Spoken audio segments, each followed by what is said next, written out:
서술어는 주어를 설명하는 말이죠. 그렇다고 이렇게만 알고 있으면 안 되고요. 주어를 설명하되 무엇이 어떻게 설명하는지를 구체적으로 자세히 알아야 합니다. It may have been deleted. It may have been deleted. 위 예문에서 주어는 it이고요. 본동사는 delete입니다. 삭제하다라는 뜻으로 주어 it을 어휘적으로 설명하고 있습니다. 조동사와 함께 있거나 문장에 동사가 2개 이상 있을 때는 구별을 위해 주어를 설명하는 동사를 본동사로 부릅니다. 서술어는 본동사를 포함한 4단어 전부 may have been deleted, may have been deleted입니다. 동사는 일개 품사고요. 서술어는 문장을 이루는 문장 성분입니다.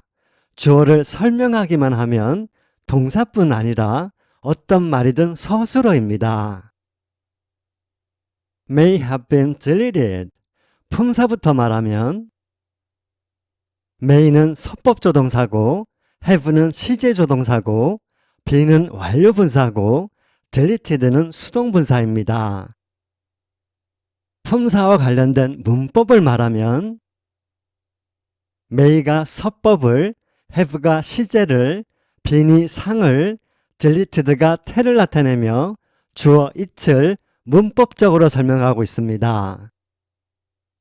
어휘적이면서 문법적인 말, 이런 말이 바로 서술어입니다. 서술어, 주어를 설명하되 앞서 살펴보았듯이 2가지 방식으로, 즉 어휘적으로 주어를 설명하고 이와 더불어 문법적으로 주어를 설명합니다. 문장은 기본적으로 주어 플러스 서술어로 이루어졌고 서술어가 주어를 설명하려면 어휘만 알면 안 되고 동사문법도 즉 시제, 상, 태, 서법을 알아야 합니다. 그래야 주어를 온전히 설명할 수 있습니다. 지난 14개월 동안 주어를 설명하기 위해 우리는 서술어에 대해 배운 것입니다. 말이 서술어지 서술어 하나 알기가 이렇게 힘듭니다. 그만큼 기초는 어렵고 중요한 것입니다. 동사문법, 시제, 상, 태, 서법, 이 어려운 것을 우리가 해냈지 말입니다. 어디 가서 나 서술어 좀 안다고 이제는 말할 수 있습니다. 어마어마한 현재 시제를 한두 쪽으로 끝내고 상과 서법은 이런 문법이 있는지 존재조차 언급되지 않고 진행 능동분사, 완료 수동분사를 현재 과거와 아무 상관없는데 아무 근거 없이 현재분사 과거분사로 부르고 문법에는 미래시제가 없는데 will이 미래시제 조동사로 나오고 단순 미래, 무엇이 단순하다는 말인지 요상한 미래가 나오고 보통 문법책에 나오는 문법 아닌 문법이 어디 이뿐이겠습니까? 할 말은 많지만 다만 안타까울 따름입니다. 핸드폰으로 TV를 볼 수 있다고? 핸드폰도 신기한데 핸드폰으로 TV를 볼 수 있다니. 처음에는 거짓말로 들렸던 시절이 있었습니다. 그만큼 세상은 발전했고 변했습니다. 2023년 세상은 정보화 시대를 지나 사람의 뇌를 대신하는 인공지능 시대를 맞이했습니다. 새마을 운동하던 70년대 사람의 팔다리를 대신하던 산업화 시대의 영어문법을 지금도 가르치고 배우는 것은 다만 무지의 소치일 따름입니다. 한국인에게 최적화된 영어 문법, 생각문법을 경험해 보시라는 말씀을 드립니다. 생각하고 이해하고 인식하는 일련의 인지 과정을 통해 영어라는 언어를 느껴보시길 바랍니다. 지금까지 2트랙으로 강의가 진행되었는데요. 동사문법과 서술식 영어 문장 구조입니다. 가장 중요한 말이 제일 먼저 나오면서 앞말을 뒷말이 설명해 나간다. 영어적 사고방식의 핵심, 책상 앞에 써붙여 놓으셨죠? 영어 문장은 가장 중요한 말이 제일 먼저 나오고 설명, 설명, 설명 이렇게 내내 설명만 하다가 끝납니다. 요컨대 영어 문장 구조는 설명이라는 이 한마디로 끝납니다. 너무나 간단한 이것을 몰라서 영어를 못하면 안 되겠죠? 호의 수식이 아니라 호의 설명. 앞에서는 수식, 뒤에서는 설명. 강조도 많이 하고 말씀도 많이 드려서 잘 알고 계시리라 믿습니다.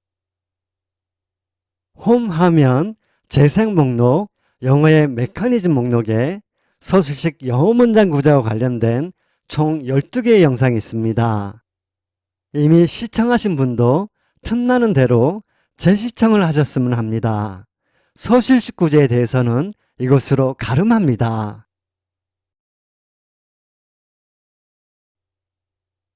좀 하다 말고, 좀 하다 말고, 했던 것도 하고, 했던 것도 하고, 이런 악순환이 반복되는 이유는 잘 알고 계시리라 생각합니다. 영어문법 학습에서 무엇보다 중요한 점은 도중에 포기하지 않고 끝까지 가는 것입니다. 그런데 이것이 참 어렵습니다. 분량부터 많고 더구나 외국어인데 어디 쉽겠습니까? 암기로 될 일 같았으면 비영어권 국가 중 우리나라가 영어 1등 국가가 되었겠죠. 하지만 반대죠. 영어를 언어로 대하지 않고 시험 과목 대하듯이 대하면 재미도 없을 뿐더러 오래가지 못합니다. 영어문법 학습은 의지로만 되는 일이 아닙니다. 기초가 튼튼해야 하고 나름의 체계를 잡아야 합니다. 공든탑이 무너지지 않듯이 개별 문법 하나하나를 공들여서 생각하고 이해하고 인식해야 합니다. 1년이든 2년이든 5년이든 10년이든 영어를 놓지 않고 계속해서 공부할 수 있는 것. 마음먹는다고 될까요? 아무나 할 수 있는 일은 아닙니다. 실력이 있어야 가능한 일입니다. 마라톤과 같습니다. 42.19km를 마음먹는다고 뛸 수 있는 것은 아니죠. 체력이 있어야죠. 난이도가 있는 영어 문법도 차곡차곡 실력을 쌓지 않으면 앞으로 나가고 싶어도 나가지지 않습니다. 영어를 잘하는 사람들은 자기 인생에서 영어에 미쳐서 그렇게 한 세월 보낸 사람들입니다. 5년 후에 외국인과 영어로 대화하는 내 모습을 상상하며 조급해 마시고 멀리 보셨으면 합니다. 평생 한 우물만 파고 1500쪽이 넘는 영어 문법책을 쓴 사람이 직접 하는 강의입니다. 이런 강의는 흔치 않죠? 들어볼 만하지 않을까요? 생각문법이 좋은 길잡이가 될 것입니다. 한 단락이 끝났으니 예고한 대로 구동사에 이어 전치사 with와 by를 살펴보고 명사편으로 넘어갑니다. 기대해 주시고요. 그동안 정말 고생 많으셨습니다.